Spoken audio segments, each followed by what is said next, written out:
Retention ponds in West Fargo may be enticing for recreational use, but the West Fargo Fire Department says that's not what they're meant for. Valley News Team's Nishay Taylor explains why these retention ponds aren't safe to use. You drive by them and they look like they're a pond that's a feature for like an amenity in a neighborhood. West Fargo Fire Chief Dan Fuller says don't be fooled by the beauty of those retention ponds in your neighborhood. They do look very nice, but really it's handling all that runoff from these streets, all the impervious surfaces here. So you've got oil and pesticides, you've got all sorts of trash and all sorts of stuff that goes down the gutter. Chief Fuller says not only is the water quality bad, but it can be dangerous as pumps in the ponds can create a current. So there's giant culverts with big grates in front of them, and that's in case something or someone actually gets in the pond and gets sucked up against that grate from that pump pulling.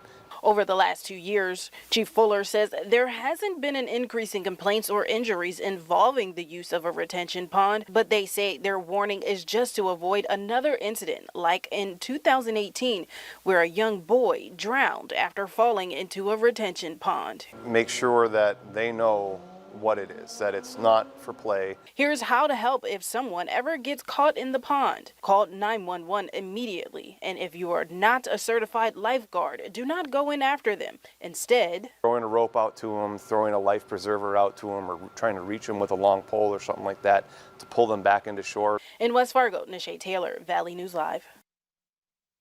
Despite concerns this summer, Chief Fuller says their biggest concern with keeping people off retention ponds is during the winter, as ice formation on the ponds can create an even greater safety risk.